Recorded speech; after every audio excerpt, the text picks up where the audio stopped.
और बीते हफ्ते एक बड़ी खबर आई मेक इन इंडिया के लिहाज से, आत्मनिर्भर भारत के लिहाज से। केंद्रीय इलेक्ट्रॉनिक्स और सूचना प्रौद्योगिकी संचार मंत्री अश्विनी वैष्णव ने शनिवार को एक प्रेस कॉन्फ्रेंस की।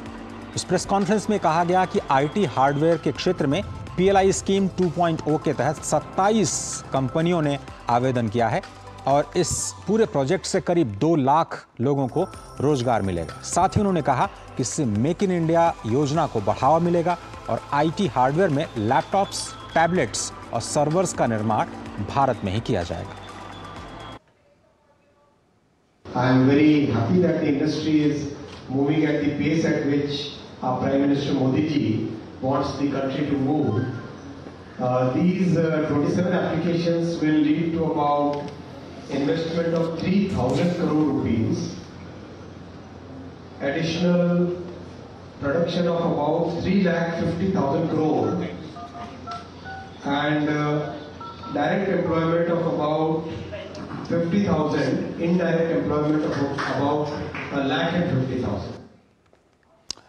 और एक छोटा सा ब्रेक लेना होगा। ब्रेक के उस पार हम चर्चा करेंगे कि क्यों ये जो हार्डवेयर कंपनियां हैं भारत उसकी अब पहली पसंद बनता जा रहा है। छोटा सा ब्रेक, आप देख रहे हैं इकोनॉमी।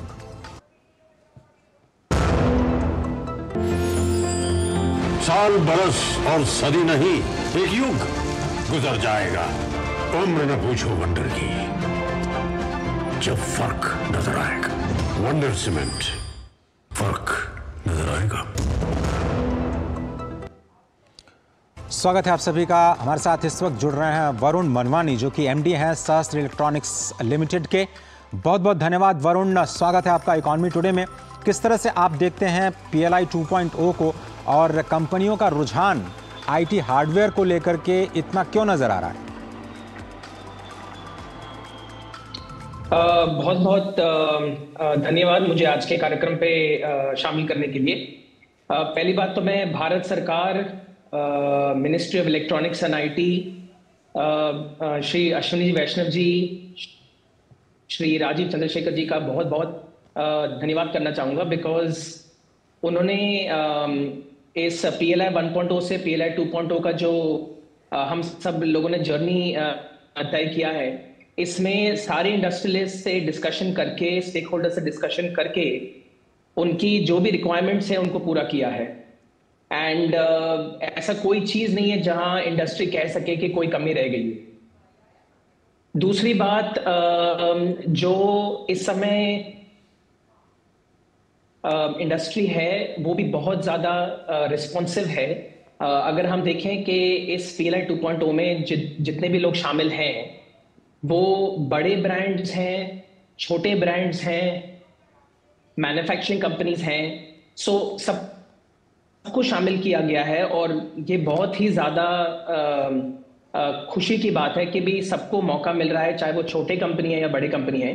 ज़्यादातर छोटी कंपनियों को एक कंप्लेंट रहती है कि वो छूट जाते हैं, लेकिन इस समय सबको शामिल किया गया है, बड़े ब्रांड, छोटे ब्रांड, और ये बहुत खुशी की बात है। वरुण, आपसे ये समझना चाहेंगे कि भारत को एक सॉफ्टवेयर सुपर पावर के तौर पर पूरी दुनिया में देखा जाता है।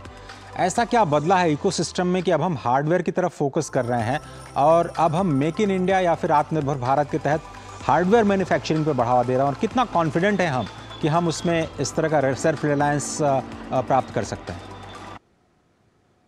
देखिए, मैं सिर्फ ये कह सकता हूँ कि इससे पहले भी हार्डवेयर में भारत ने कोशिशें की, लेकिन भारत को मौका नहीं मिला, या भारत के जो इंडस्ट्रियलिस्ट हैं उनको मौका नहीं मिला। और ये जो अब मौका हमें मिल रहा है, ये इस पे हम जितने भी इंडस्ट्री वाले लोग हैं हम जरूर खैर उतरेंगे। और मैं ये भी कह सकता हूँ कि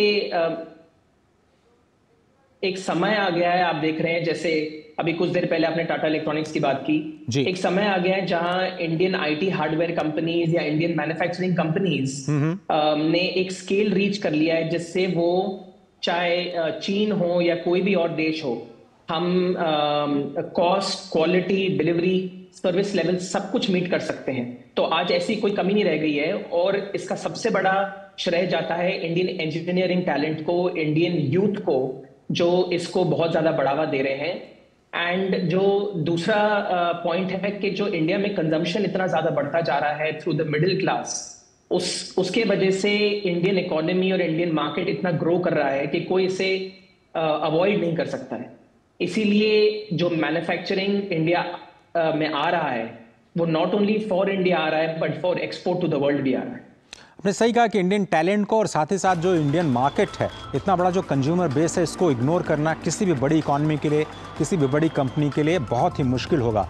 लेकिन क्या आगे जाते हुए एमएसएमईज का आपने जिक्र किया, इतने बड़े पैमाने पर ये रोजगार आएंगे कहाँ से? कौन से वो सेक्टर्स हैं जहाँ पर युवाओं को समझने की ज़रूरत है कि उनको वो स्किल्स एक्वायर करनी होंगी जिससे उनको फ्यूचर में जॉब मिलने में आसानी होगी? ये एक नया सनराइज सेक्टर दिख रहा है वरुण।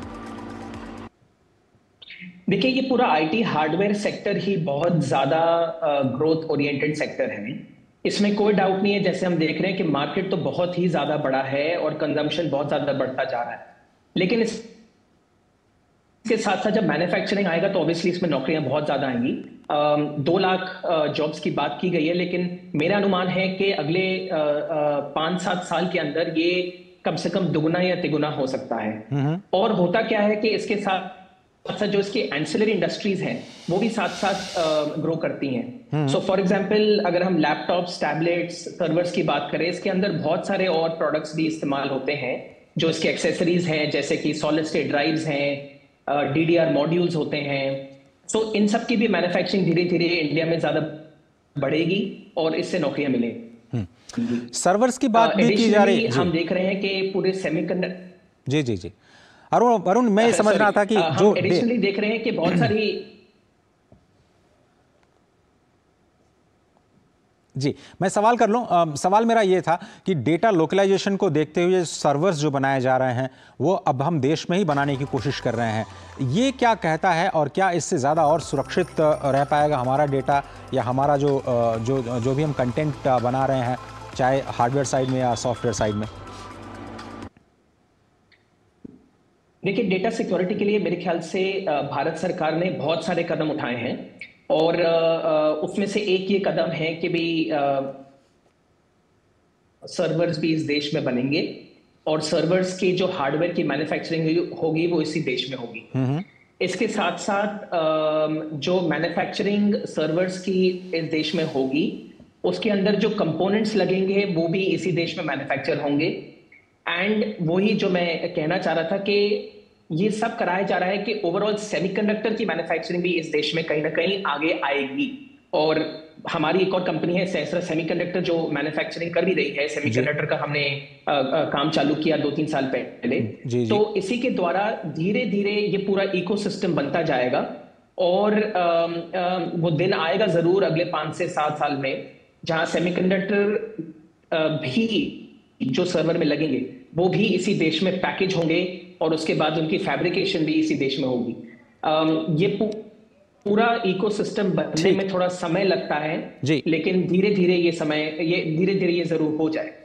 वरुण बहुत धन्यवाद। मेरे पास वक्त नहीं है, नहीं तो मैं आपके एक्सपेंशन प्लान्स, आपके इन्वेस्टमेंट और अलग जो आपके फ्यूचर प्लान्स उस पर बात करता, लेकिन फिर कभी आपसे जुड़ेंगे। बहुत बहुत धन्यवाद आज वक्त निकालने के लिए। थोड़ा सा ब्रेक लेते हैं, ब्रेक के उस पार बाजार जगत की या कारोबार जगत की और भी खबरों पर हम निगाह डालेंगे। आप देख रहे हैं इकोनॉमी।